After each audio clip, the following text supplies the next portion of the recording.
नमस्कार। Case law की अपनी लेक्चर सीरीज में मैं डॉक्टर अमिताभ सिंह एक बार फिर आपका हार्दिक स्वागत करता हूं। आज जिस इंपॉर्टेंट मुकदमे को लेकर आपके सामने उपस्थित हूं वो एस वरदराजन का केस है। एस वरदराजन की ये केस 1965 की है। इसके साथ ही ये केस का इंपॉर्टेंस आप ऐसे समझिए कि ये केस सेक्शन 361 आईपीसी जो डिस्कस करती है किडनैपिंग फ्रॉम लॉफुल गार्जियनशिप, उसकी एक माइलस्टोन केस है, उसकी सबसे लीडिंग केस मानी जाती है। उसका सबसे प्रमुख मुकदमा है S Varadarajan versus state of Madras का। सबसे पहले समझते हैं कि आखिर इस केस की कहानी क्या थी, फिर आखिर किडनैपिंग फ्रॉम लॉफुल गार्जियनशिप होती क्या है, कितनी उम्र के बच्चे या बच्ची को हम किड के रूप में परिभाषित करते हैं जब सेक्शन 361 को देखते हैं। बाकी जगह पर किड अलग है, लेकिन 361 के लिए किड की उम्र अलग बताई गई। यहां पर लॉफुल गार्जियन शब्द का इस्तेमाल किया जाता है। क्या कोई अंतर होता है लीगल गार्जियन और लॉफुल गार्जियन में, इसको भी देखेंगे और इसके बाद ये समझेंगे कि आखिर ये फैसला, इस फैसले ने सुप्रीम कोर्ट ने क्या कहा। यहां दो शब्द आते हैं सेक्शन में, एक को कहते हैं टेक्स और एक वर्ड है इंटाइस। इन दोनों की डिफिनीशन दी है, इन दोनों को परिभाषित किया, इसको विवेचित किया है कोर्ट ने। इसके बाद एक और केस, चूंकि इस टॉपिक पर सबसे लीडिंग वो भी मानी जाती है, वादगमा की केस है स्टेट ऑफ गुजरात की, वो भी लेके आएंगे। केस के दोनों के फैक्ट भी लगभग मिलते जुलते हैं, लेकिन फैसले बिल्कुल बदल जाते हैं। क्यों बदलते हैं, सारी चीजों को आपके सामने रखें। शुरू करते हैं S Varadarajan versus state of Madras. कहानी की शुरुआत होती है सावित्री नाम की लड़की से। सावित्री एक गर्ल है जिसकी डेट ऑफ बर्थ 13 नवंबर 1942 है। और ये सारी घटना, वो लड़की 18 साल की पूरी होने से केवल 12-13 दिन कम रहती है तब की है। होता क्या, सावित्री के पिता का नाम एस नटराजन है। S Natarajan, Savitri daughter of S Natarajan. Savitri जो है वो अपने पिता के एक रिलेटिव है के नटराजन, इनके घर पे रहती है। ये इसके फादर है एस नटराजन, ये रिलेटिव ऑफ फादर है के नटराजन, जिनके घर पे सावित्री रहती। एक दिन सावित्री अपनी मर्जी से सुबह 10 बजे अपने पिता के रिलेटिव के नटराजन का घर छोड़ती है और अपीलांट को फोन करती है। अपीलांट मतलब जो सुप्रीम कोर्ट गया है, एस वरदराजन, जिसको एक्यूज बना इस पूरे मामले का, इसको फोन करती है कि तुम मुझे अमुक सड़क पे मिलो। एस वरदराजन उससे पहले से परिचित रहते हैं, मिलते हैं सावित्री के साथ। सावित्री और एस वरदराजन दोनों मैरिज रजिस्ट्रार की ऑफिस जाते हैं और अपनी मैरिज को रजिस्टर करवाते हैं। मैरिज रजिस्टर होने के बाद सावित्री और एस वरदराजन दोनों अजंता होटल जाते हैं और वहां पे 5 से 6 दिन रहते हैं और सावित्री और एस वरदराजन पति पत्नी के रूप में वहां रहते हैं। इसके बाद वो श्रीकाकुलम जाते हैं और वहां पर अलग अलग जगहों पर 12 दिन ये एक दूसरे की कंपनी को एंजॉय करते हैं। इसके बाद जब वो श्रीकाकुलम से निकल करके कोयंबटूर जाने का प्रयास कर रहे थे, कोयंबटूर गए तो कोयंबटूर में पुलिस ने उन्हें अपने पास लिया, अपनी कस्टडी में लिया और यहां एस वरदराजन के ऊपर 363 जो कि पनिशमेंट बताती है 361 के लिए, 361 का मतलब किडनैपिंग फ्रॉम लॉफुल गार्जियनशिप, इसका आरोप लगा। और चूंकि लड़की की उम्र 18 साल से कम थी, 12-13 दिन ही कम थी लेकिन कम थी, इस कारण से ट्रायल कोर्ट ने सीधे एस वरदराजन को कल्प्रिट डिक्लेयर किया, कन्विक्टेड डिक्लेयर किया। मामला सुप्रीम कोर्ट तक पहुंचा और सुप्रीम कोर्ट में 2 शब्दों को लेकर कानूनी दावपेच, कानूनी लड़ाई शुरू हुई। शब्द कौन से, जो सेक्शन 361 की शुरुआत करते हैं, whoever takes or entice any minor, यहीं से शुरुआत होती है सेक्शन 361 इंडियन पेनल कोड। वहां पर आए इसके पहले एक चीज आपको और स्पष्ट कर दें कि जब हम किडनैपिंग की बात कर रहे हैं, इस केस में मुख्य मुद्दा किडनैपिंग का है, तो किडनैपिंग आपके यहां भारत में दो तरह की होती है। एक भारत से किडनैपिंग होती है और एक लॉफुल गार्जियनशिप से किडनैपिंग होती है। यह चीज इंडियन पेनल कोड भारतीय दंड विधान के सेक्शन 359 में बताई गई। 360 यह बताता है कि भारत से किडनैपिंग किसे कहेंगे। तो यह कहता है कि जब आप किसी भी व्यक्ति को भारत की टेरिटरी के बाहर कन्वे करते हैं, ले जाने की प्रयास करते हैं, उस आदमी के परमिशन के बिना, जिसको ले जा रहे हैं या जो उसकी ओर से अथराइज है कंसेंट देने के लिए, मतलब यह कि अगर वो मान लीजिए कि छोटा है, 18 साल से छोटा है, 16 साल से छोटा पुरुष, 16 साल से छोटा पुरुष और 18 साल से छोटी महिला है, तो उस केस में जो उसकी ओर से अथराइज पर्सन है कंसेंट देने के लिए, और अगर वो अनसाउंड माइंड का है तो जिसकी ओर से अथराइज है कंसेंट देने के लिए, उसके कंसेंट के बिना अगर आप भारत की टेरिटरी के बाहर कन्वे करते हैं तो आप 360 का ऑफेंस करें। अब आ जाइए 361 पे। एक बार 361 का बेयर देख लेते हैं, फिर आते हैं कि आखिर किन दो शब्दों को लेकर के झगड़ा हुआ था एस वरदराजन के केस में। शब्द शुरू ही होते हैं, सेक्शन 361 का बेयर शुरू ही होता है, whoever takes or entice any minor under 16 years of age if a male or under 18 years of age if a female or any person of unsound mind out of keeping of the lawful guardian of such minor or person of unsound mind without the consent of such guardian is said to kidnap such minor or person from lawful guardianship. इसके साथ एक explanation है। The word lawful guardian in this section include any person lawfully interested with the care or custody of such minor or other person. अब section 361 शुरू ही होता है whoever takes or entice। Takes और एंटाइस को interpretation करने का मौका एस वरदराजन के केस में सुप्रीम कोर्ट को मिला। अब यहां कहानी के फिर वापस आइए, कहानी में एविडेंस क्या कहता है। कहानी में जो सावित्री थी, इसको जब विटनेस बॉक्स में बुलाया गया, जब इन्होंने जो बयान दिया, इनका कहना था कि मैं अपनी मर्जी से अपने पिता के रिलेटिव का घर मैंने छोड़ा, मुझे किसी भी तरीके का सजेशन, किसी भी तरीके का प्रलोभन, किसी भी तरीके का इंटाइसमेंट, किसी भी तरीके का कह लीजिए कि एक उत्प्रेरणा एस वरदराजन की ओर से नहीं दी गई। मैं एस वरदराजन की पत्नी बनना चाहती थी और मैं उसकी पत्नी बनी और मैंने उस समय को एंजॉय किया। ये पूरी बातचीत एस सावित्री ने कही ट्रायल कोर्ट के सामने। अब यहां पर सुप्रीम कोर्ट ने इस बयान को लिया और सुप्रीम कोर्ट ने इंटरप्रेट किया सेक्शन 361। सुप्रीम कोर्ट ने कहा कि किसी को भी दोषी करार देने के लिए 361 में कि उसने किसी माइनर को, माइनर का मतलब, अब यहां माइनर की डिफिनीशन को समझिए। अगर एक पुरुष की बात हो रही है, मेल की बात हो रही है, तो वो व्यक्ति माइनर है जो अभी 16 साल का नहीं हुआ है, और एक महिला की बात है तो वो व्यक्ति है जो कि 18 साल की नहीं हुई। अनसाउंड माइंड के लिए एज का मैटर नहीं है, वो किसी भी एज के हो, उसके लिए अनसाउंड माइंड के हैं तो ये माना जाएगा कि जो उसका लॉफुल गार्जियन होगा उसकी कस्टडी में वो व्यक्ति है, वो पर्सन है। अब यहां पर लॉफुल गार्जियन की बात की जा रही है, लीगल गार्जियन की बात नहीं की जा रही। अब लीगल गार्जियन कौन है इसको भी पहले समझ लीजिए। अब इसके लिए आपको थोड़ा पर्सनल लॉ में आना पड़ेगा। जब आप हिंदू लॉ को देखते हैं तो Hindu minority and guardianship act को जब आप देखेंगे तो वहां कई तरह के गार्जियन बताए गए हैं। जो नेचुरल गार्जियन होते हैं किसी लेजिटिमेट मेल या फीमेल हिंदू चाइल्ड के लिए, वो सबसे पहले पिता होता है, उसके बाद मां होती है। अगर ये बच्चा इलेजिटिमेट है तो पहले मां होगी फिर पिता होगा। अगर ये लोग विल बना करके किसी को गार्जियन बनाते हैं तो वो गार्जियन के जरिए गार्जियन के विल के जरिए गार्जियन बनेगा। अब इसी तरह से अगर आप आ जाइए इस्लामिक लॉ के अंतर्गत मोहम्मदन लॉ में, तो वहां दो कम्युनिटीज पाई जाती हैं, दो सेक्ट होते हैं, शिया और सुन्नी।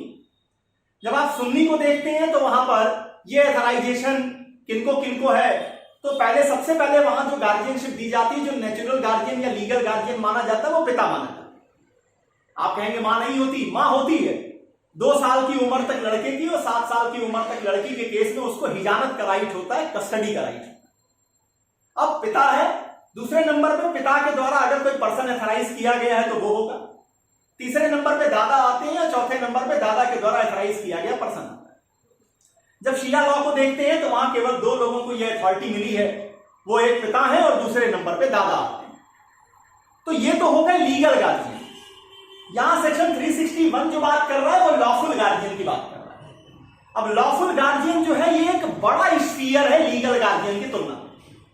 एक्सप्लेनेशन कह रहा है कि लॉफुल गार्जियन का मतलब वो सारे लोग जिनको उस माइनर की, माइनर मतलब 16 साल से छोटा लड़का 18 साल से छोटी लड़की का केयर या कस्टडी लॉफुली इंटरेस्ट की गई है, प्रदान की गई। मतलब आप अपने छोटे बच्चे को स्कूल बस पे छोड़ते हैं, छोटे भाई बहनों को स्कूल बस पे छोड़ते हैं, तो आपके साथ जो वो स्कूल बस पे आप उसे छोड़कर आए, तो अब आपने क्या किया, माँ बाप घर पे हैं और वो उसके लीगल गार्जियन है।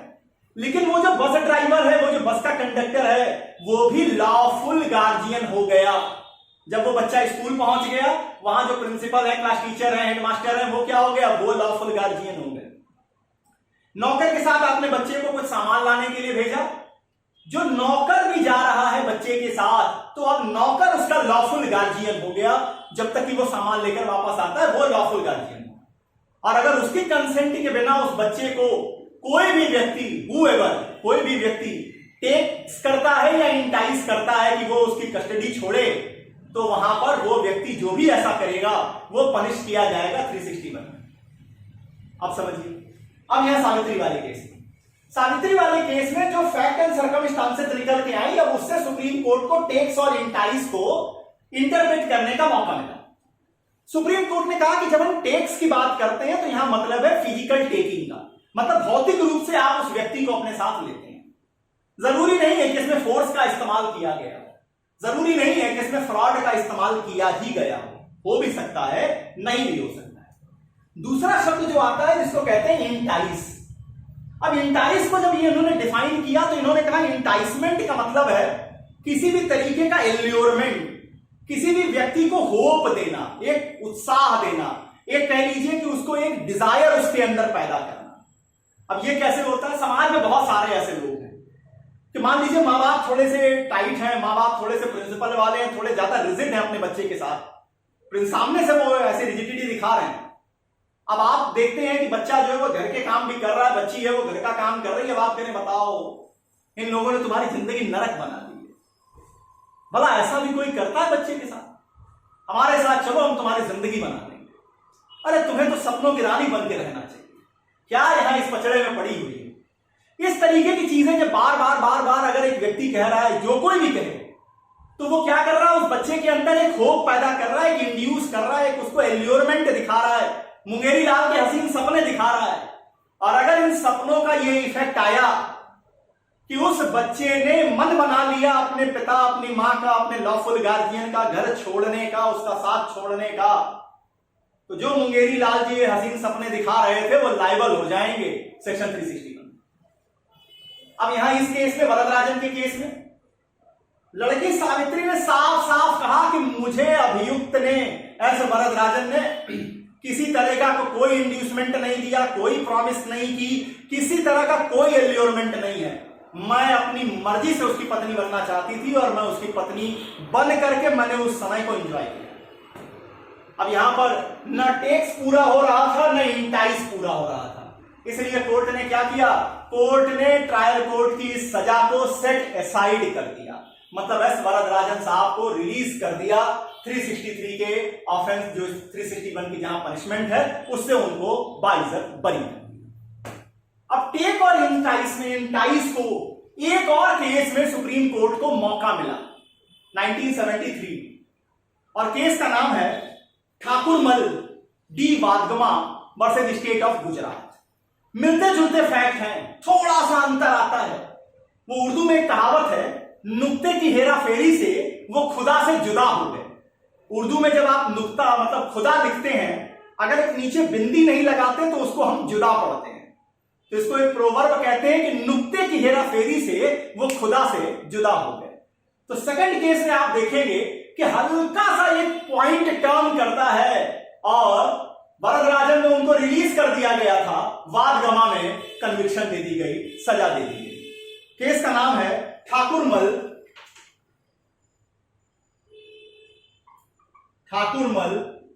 डी वाद गमा वर्सेस स्टेट ऑफ गुजरात,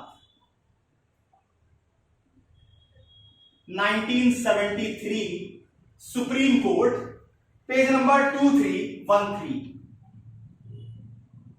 क्या हुआ था इस केस में? यहां भी फैक्ट मिलते जुलते हैं एस वरदराजन से। नाबालिग एक लड़की रहती है जिस दिन अपने लॉफुल गार्जियन का घर छोड़ती है, अकेले छोड़ती है, लेकिन कहानी में हल्का सा ट्विस्ट। यहां जो एक्यूज है, जो अपीलांट बन के आए हैं, ये साहब क्या कर रहे थे, उस लड़की को सपना दिखा रहे थे उसको वहां कुछ समस्याएं थी, ये बार बार बता रहे थे कि इनके साथ चली जाए तो उसकी जिंदगी बड़ी खुशहाल हो जाएगी, बहुत अच्छे से वो रानी बन के रहेगी, बहुत तरीके के वादे ये कर रहे थे। अब ये बात एविडेंस से आ गई।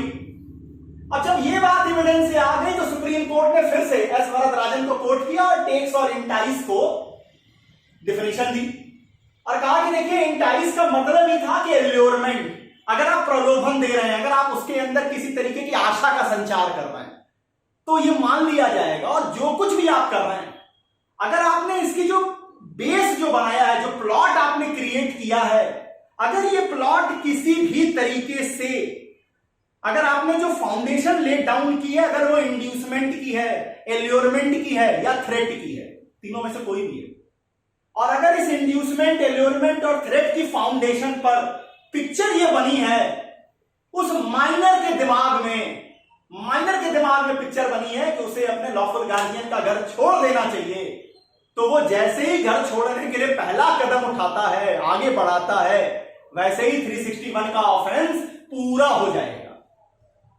और यहां ठाकुरमल डी वादगमा को कन्विक्शन दे दी गई।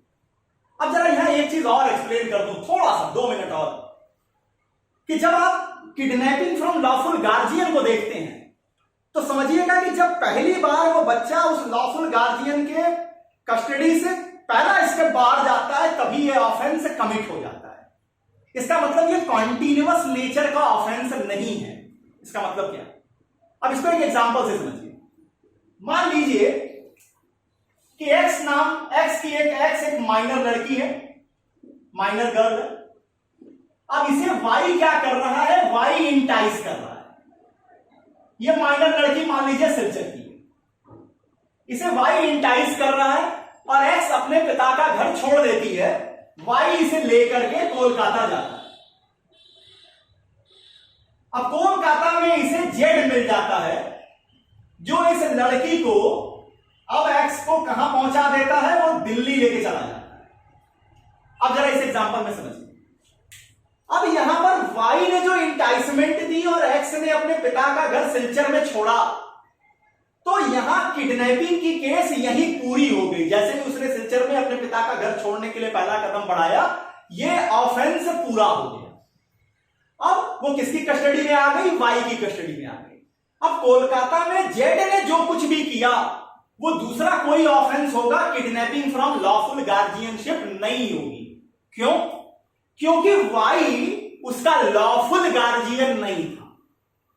जिस समय वाई की कस्टडी से लड़की को जेड हटाता है, जेड वाई की कस्टडी छोड़ती है, उस समय वाई उसका लॉफुल गार्जियन नहीं था। हां, अगर दोनों मेजर होते, वाई ने इससे शादी कर ली होती, तब एक अलग चीज होती। लेकिन अगर वाई ने शादी नहीं की है और ये एक्स वाई के साथ है कोलकाता में और वहां से जेड उसे हटाता है, तो फिर जेड रिस्पॉन्सिबल नहीं होगा 361 के ऑफेंस की। इतनी बातें रही एस वरदराजन के केस को लेकर और ठाकुरमल डी वादगमा के केस को लेकर। ये दोनों केसेस बहुत इंपॉर्टेंट, प्रोमिनेंट रोल अदा करती हैं सेक्शन 361 की, जब आप इंडियन पेनल कोड में एनालिसिस करते हैं। उम्मीद करता हूं कि आपको ये दोनों केसेस समझने में थोड़ी आसानी। केस लॉ की अपनी लेक्चर सीरीज में मंडे को एक और लेक्चर के साथ आपके सामने उपस्थित होगा। वो भी एक काफी इंपॉर्टेंट लेक्चर होगा। संडे को लेक्चर नहीं है, मंडे को आपको लेक्चर जो आएगा वो सेक्शन 364A को लेके आएगा। कि जब आप किसी व्यक्ति की किडनैपिंग करते हैं या एब्डक्शन करते हैं, और ऐसी किडनैपिंग और एब्डक्शन आप रैंसम मांगने के लिए करते हैं, पैसे मांगने के लिए कर रहे हैं, तो इसको 1993 में एक नए सेक्शन के रूप में 364A के रूप में जोड़ा गया है, जिसे सुप्रीम कोर्ट ने 2021 में एक केस में पूरी तरह से एलोबरेट किया है, एनालिसिस की है। उसको लेकर मंडे को आपके सामने आऊंगा। तब तक के लिए बहुत बहुत धन्यवाद। नमस्कार।